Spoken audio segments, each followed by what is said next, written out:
Tirmidzi, Nasa'i daripada Abu Hurairah radhiyallahu anhu.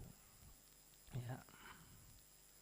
Allah Subhanahu wa taala dalam hadis qudsi berfirman seperti ini, Ibu Bapak. Qasamtu sholata baini wa baina abdi nisfaini.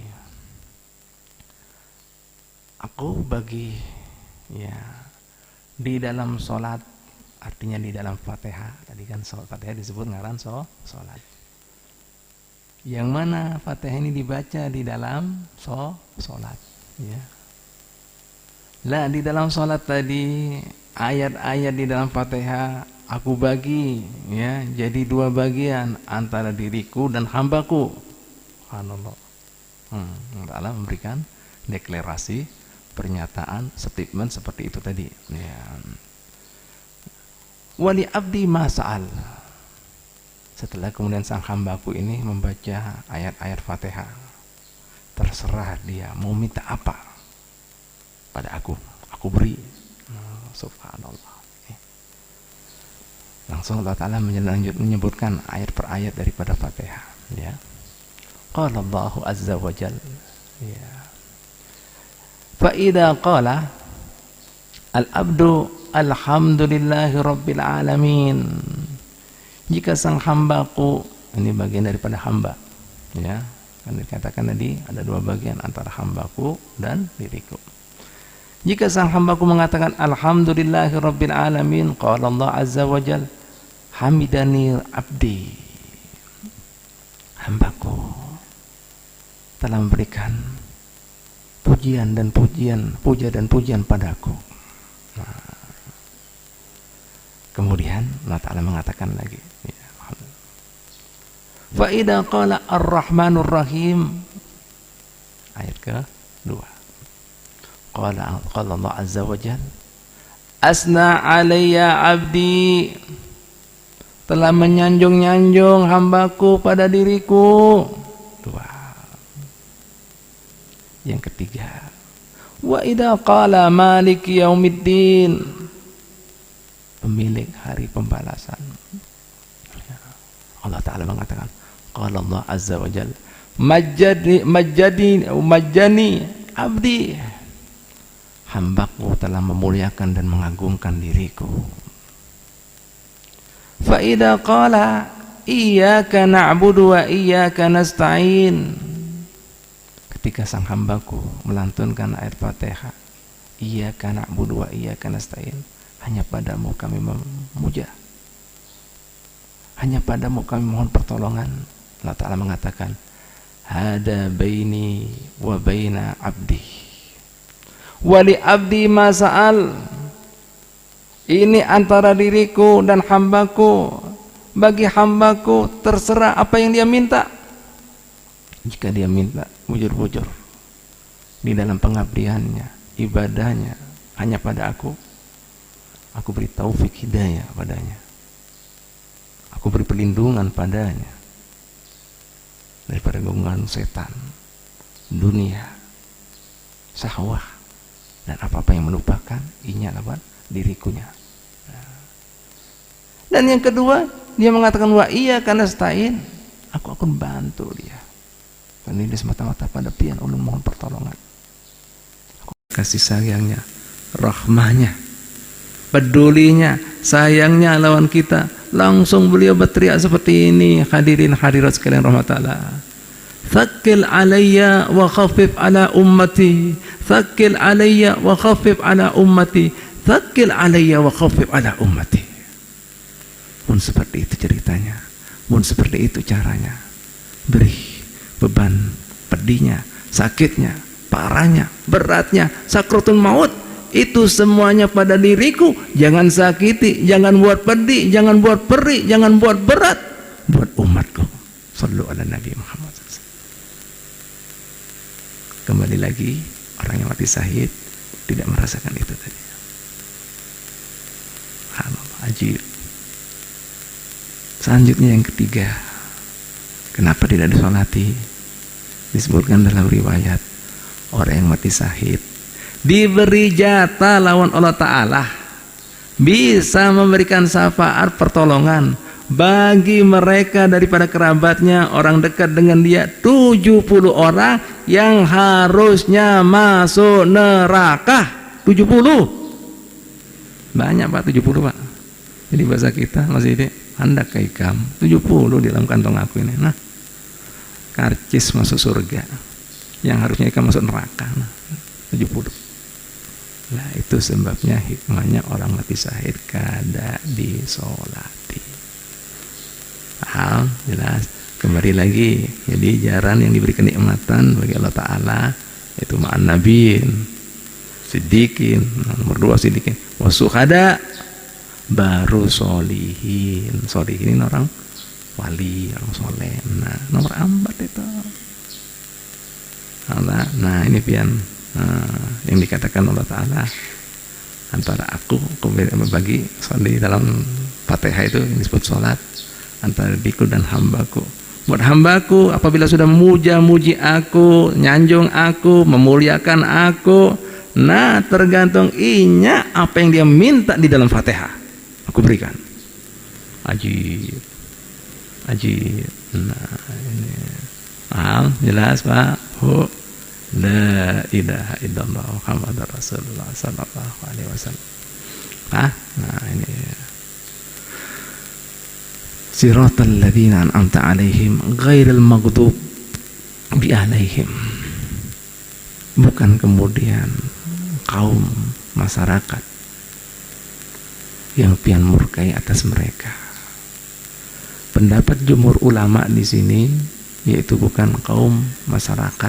Jumhur itu artinya kebanyakan, umumnya para ulama ahli tafsir kita mengatakan bangsa yang dimurkai di sini, dikutuk di sini, yang tiap hari kita baca dalam Fatihah itu adalah kaum Yahudi. Nah, jadi Yahudi itu distempel antara bangsa yang terkutuk. Memang luar biasa Yahudi, licik, nakal, culas. Nah ini Pak Bu, banyak sekali sampai Nabi Musa alaihissalam itu kewalahan. Dan ingat Bu Pak, paling banyaknya ya di kaum Bani Israel itu para nabinya itu bukan menandakan kemuliaan. Paling banyak nabi dan rasulnya daripada kaum Bani Israel. Jadi yang pian kemudian ketahui Dawud, Sulaiman, Yusuf, Yakub, Ishak, Zakaria, Yahya, Isa, semua Bani Israel itu Pak Bu. Semuanya. Nabi yang bangsa Arab itu Hud, Soleh, Ismail, itu yang bangsa Arab. Nabi Muhammad sallallahu alaihi wasallam. Yang lainnya semua Bani Israel. Nah, banyaknya nabi dan rasul yang diutus pada Bani Israel bukan menandakan kemuliaan, artinya paling parahnya ngalinya dipadai, diajak. Jadi satu kada cukup, datangkan ahli lagi, nabi lagi. Nah itu jelas pian kira-kira, jelas kira-kira.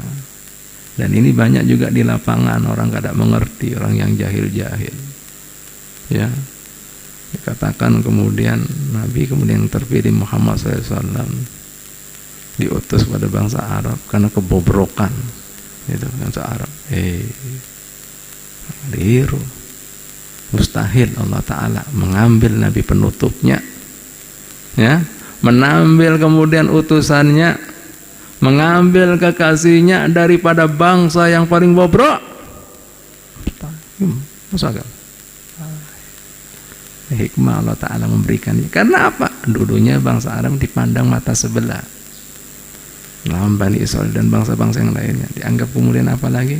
Bahasa kita kolokan, ketinggalan dan seterusnya.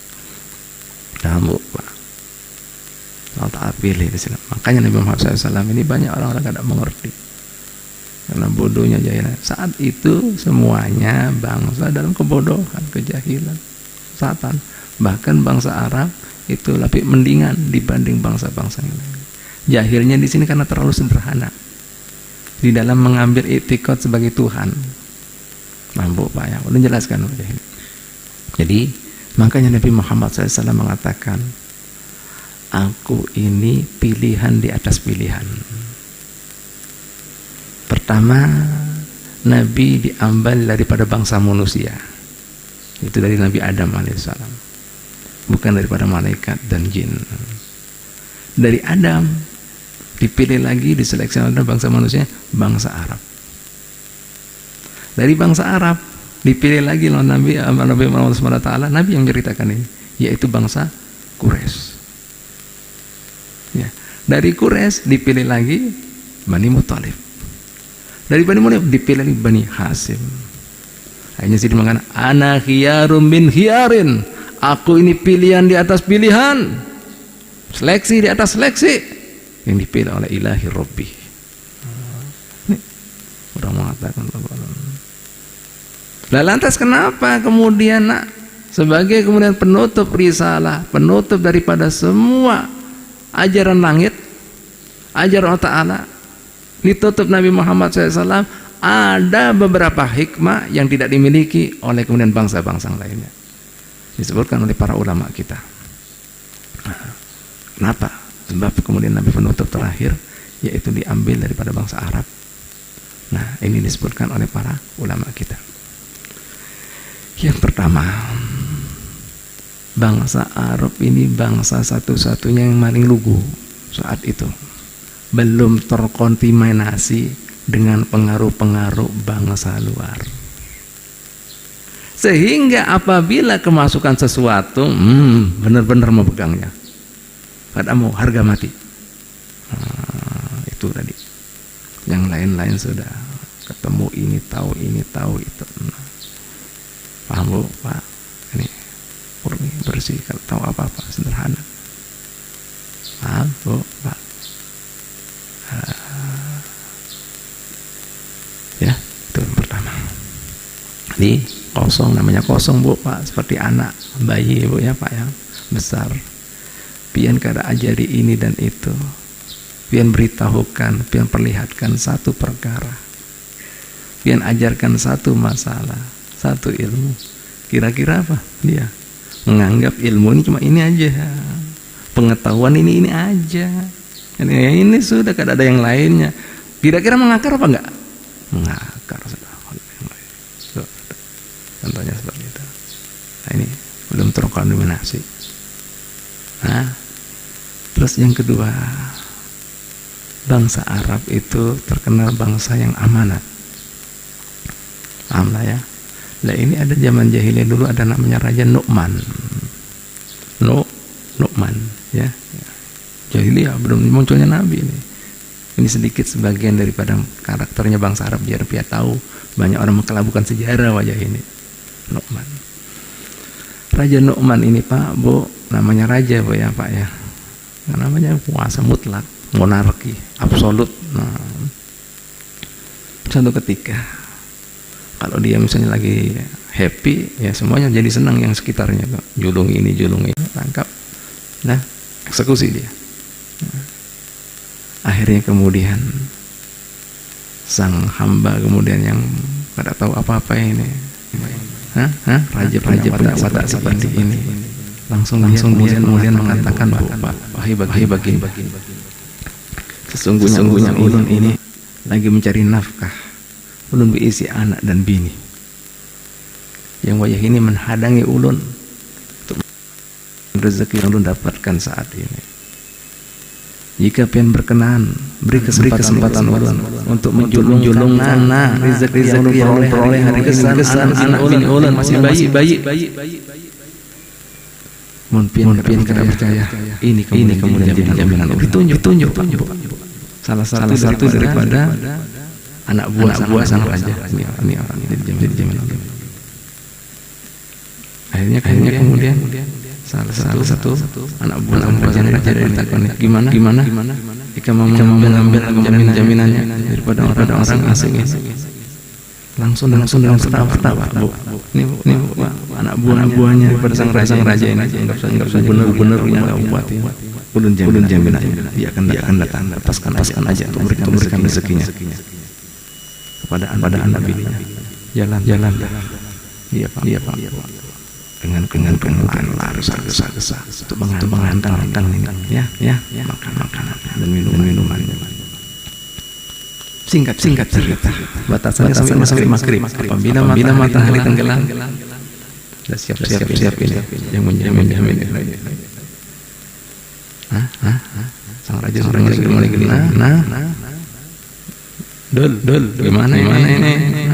Menjadi jaminannya. Nih matanya hidup marah. Andang ini belum waktunya. Kan menteri. Ayo ini sudah mulai gelap lagi. Sampai singkat cerita Pak, akhirnya dengar suara gedebuk kencang. Akhirnya kemudian datang sang pengembala. Ya, ini sudah siap ini si penjamin. Terkaju sang raja. Nah, bisanya kembali. Pada kesempatan lari. Kok bisa kembali pada berisi anak istri bayi. Nah, ini kan kesempatan buat berlari menggantikan diri. Dengarkan baik-baik jawabnya. Wahai baginda raja. Jika ulun kada kembali, ulun takut sejarah mencatat bangsa Arab yang amanat, pecahnya, rusaknya, dimulainya ulun kan merasa. Nah, kehormatan bangsa dikenal dunia sebagai bangsa yang aman. Ulun takut penyebaran sejarah. Nah, rusaknya dari ulun. Takon lagi sang penjamin. Gimana kan sana kadang ada kerabat ada patung asing jadi jaminan. Gimana ini nyawa taruhannya. Wahai baginda yang ketahui, bangsa Arab terkenal bangsa yang pemberani, bangsa yang punya hati, bangsa yang punya kemenangan dan perlindungan kepada kaum yang lemah. Jika ulun tidak berikan, ulun takut sejarah mencatat. Bangsa Arab tidak kemudian punya hati, punya rahmat kepada kaum yang lemah. Takut. Dua. Akhirnya kembali pada raja. Jika aku mengampuni, hukuman ini kalau kau beri aku aku laksanakan dengan eksekusi ini. Aku takut. Nanti sejarah mencatat bangsa Arab jam. Nah, ini ampuni ikan. Jelas kira. Ini jadi hadiahnya. Biarkan tahu aja. Nah, sejarah. Memang berbalik Ustaz. Allah Ta'ala mengutus. Nabi bangsa. Makanya ada berikan itu bau bro. Makanya saya dijuluki ghairil maghdub, bukan bangsa yang terkutuk. Ini soalnya banyak sampai. Ya. Istilahnya hal-hal yang membuat murka Allah Ta'ala. Diberi makanan langsung dari langit mana wasarwa. Ya. Ambu ada makanan mana itu pokoknya salwa itu berubah proteinnya seperti burung dari langit langsung. Katakan udah usah diberi makanan kayak gini.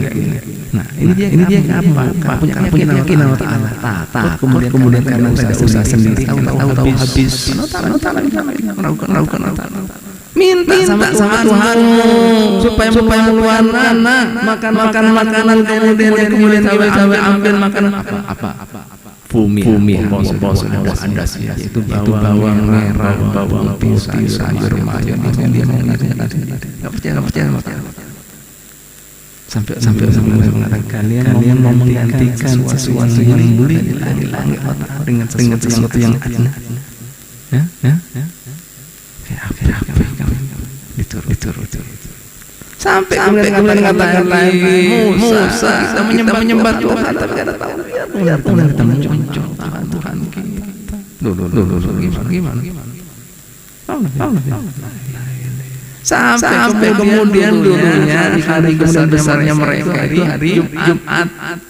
Melakukan ibadah boleh yang lainnya minta diganti kemudian hari Sabtu. Sudah diberi hari Sabtu masih protes lagi. Bagiannya mereka itu bangkuk menggunakan pantai itu melayang. Diuji sama Ta'ala. pas hadis iwa itu ya Allah muncul lompat kibak tergoda gimana akhirnya kemudian ciciknya gimana Pak Bu jadi kemudian hari Jumat ulang namanya kemudian pakai waduk gitu paham lah jadi diulang apa itu menyorong gitu ya arah daratan lah iwa sudah masuk ke sana tidak usah keluar lagi kemudian nanti tutup ya minggu baru diambil hari Sabtu ini Allah diulang itu Pak tutup minggunya diambil juga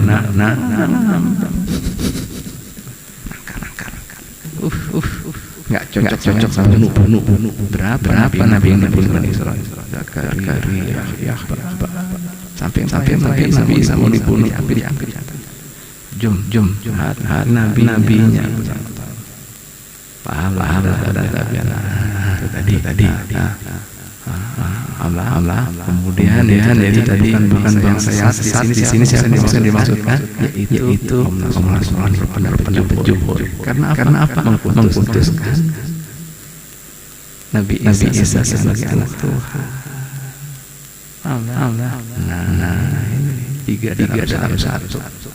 Nah ini dijelaskan dulu ya di kemari bangsa karakternya sudah dua. Ya, kenal sebagai bangsa yang amanat. Yang ketiga yaitu lokasi tempat ya bangsa Arab yang misalnya map peta dunia itu Jazirah Arab ada di tengah persis dunia. Dengan demikian mudah penyebarannya di seluruh alam. Makanya disebut mul paham ya. Yang keempat ya. Bangsa Arab hobinya petualang, menyebar. Ya. Bapak jauh-jauh. Kami datuk kami. Ya. Itu ribuan tahun yang lalu. Makanya coba perhatikan setiap kuburan Wali Songo pasti ada kampung Arab. Pasti. Lihat Sunan Ampel. Ya Tuban kampung pasti. Gresik kampung Arab. Allah zaman Bahari. Ada pesawat. Ambo meninggalkan kampung halaman. Bu, Pak, rela. Demi apa? Itu dari dakwah. Ambo, badan kita. Hujan batu lebih baik daripada hujan emas di langit. Mangan asal kumpul. Itu banyak. Ya Pak, masuk Eropa, Afrika, Amerika, Asia, India, China. Orang katakan itu transit mereka. Dan ingat Pak, Arab yang Islam dari sini murni dari Hadramut. Buktinya apa? Ini kan orang mengandalkan dari Cina. Nah ini faktanya biar menggunakan mata apalagi buka telinga bukan kemudian hati. Bu, Pak. Iya. Nih dari Hadramut.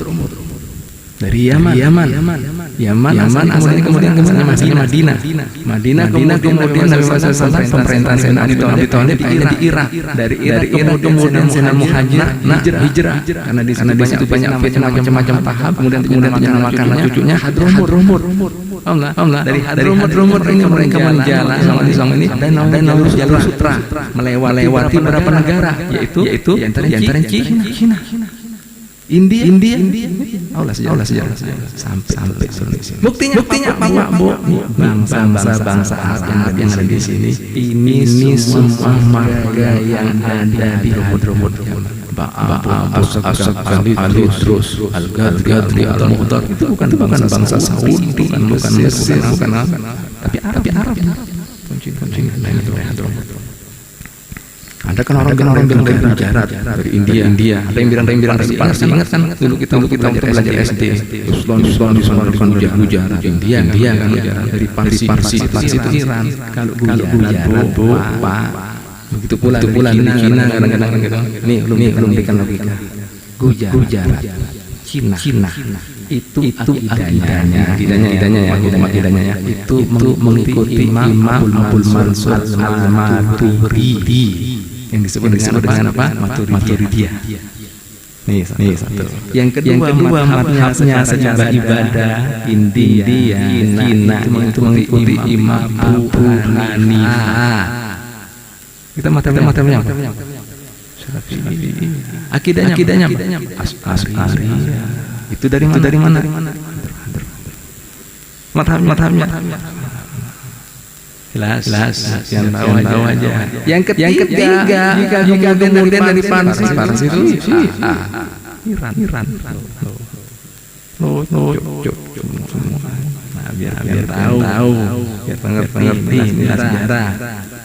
Yang keempat, jika seandainya dari mereka, dari Cina, dari Parsi, dari Gujarat, mana tokoh-tokoh ulama besar daripada Gujarat, dari Cina, daripada Parsi, mana ulamanya, mana cucunya?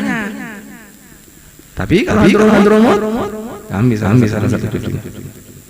Segap, Muhdar, Hamid, jadi wali. Nih pintar tahu. Mudah bolak-balik ya. Anak banyak, tokohnya lama semua. Nah, biar nenek tahu. Bukan nih sejarah fakta. Mohon maaf. Cina bawa komunis.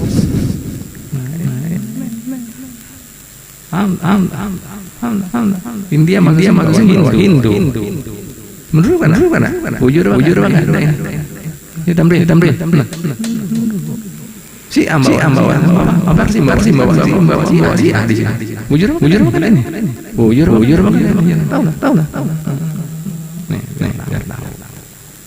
Nakan kalau ngaji. Insyaallah ulun menjelaskan seperti ini. Sekarang kupas habis. Apa yang tahu ini kan ada ahli sampai kan ada orang pelit. Enggak ada. Apa yang pernah baca tahu sampaikan. Jadi bisa totalnya. Nah itu. Nah yang terakhir lima. Kenapa diturunkan kepada bangsa Arab? Bahasa satu-satunya yang tidak pernah mengalami perubahannya. Semua bahasa. Nah, contohnya karena jauh-jauh bahasa Indonesia ini Pak. Kita dulu belajar ya. Dulu ejaan bahasa Indonesia ini pertama pakai Belanda, nyaranya Pusen. Diperbarui lagi ejaan Suwandi. Diperbarui lagi ejaan sempurnakan. Kan tahu kan dulu tulisannya suwe karena bentuel. Sampai seperti itu.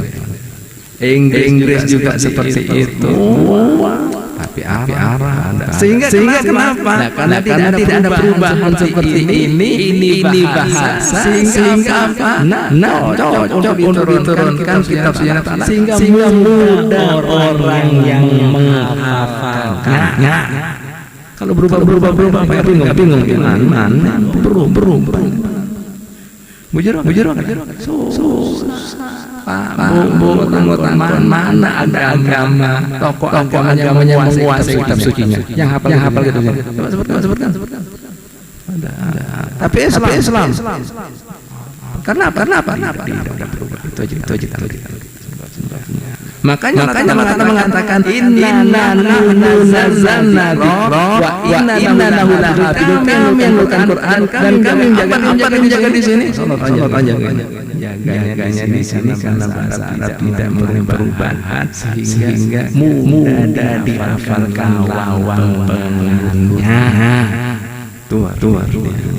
Jadi kalau orang mau baru ada pergi, apalagi ini kok bacanya gini, harokatnya gini. Terdeteksi titik bisa. Nah, jawab kalau Indonesia jauh-jauh Bu, bisa jauh-jauh Indonesia. Contohnya ya di Sukagi. Bagaimana kan aslinya yang benar bagaimana? BGM jadi orang BGM bagaimana? Gimana?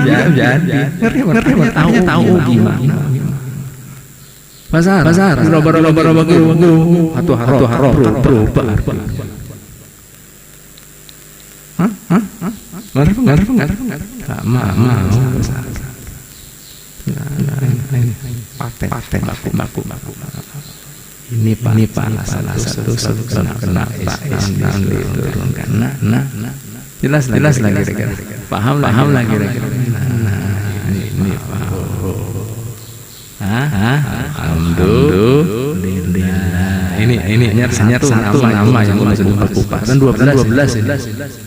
Ini kan Fatihah adalah surat yang mulia, banyak titelnya, banyak pangkatnya. Nah, di antara disebut dengan sholah. Dalamnya dua bagian. Ya. Karena ada pujian, sanjungan, pengakuan dari hamba, ada doa yang mengatakan ini antara aku dan hamba, silakan kamu minta apa. Jelas lagi kira-kira. Mau lagi kira-kira. Alhamdulillah. Insyaallah kita lanjutkan lagi ya. Makna daripada yang mana yang disebutkan dalam Fatihah yang ada 12 hanya yang pertama kita bahas yaitu yang diarang Allah Taala. Ya, salah. Karena disebutkan di salat dan di dalamnya dapat permintaan antara hamba dengan roh. Ini Pak, mudah-mudahan bermanfaat. Kalau katakan lagi, ini pengajian ya, insyaallah amat sangat menarik untuk berisi beberapa kali dan untuk menemukan ini ikuti mumpung masih di awal ya supaya episode ulang-ulangi panjang sejarahnya ada apa sebabnya peringatan ini insyaallah belajar semuanya masih di sini belajar idenya sejarahnya hikmahnya adabnya syariatnya ada semuanya indah kita suci Allah Subhanahu wa taala. Pak ya yuk ya sikapi tanggapi ambil dengan baiknya lagi supaya ada pencerahan dalam hati ini untuk menurunkan rahmatillahi dan ridha amin ya rabbal alamin. Al-Fatihah.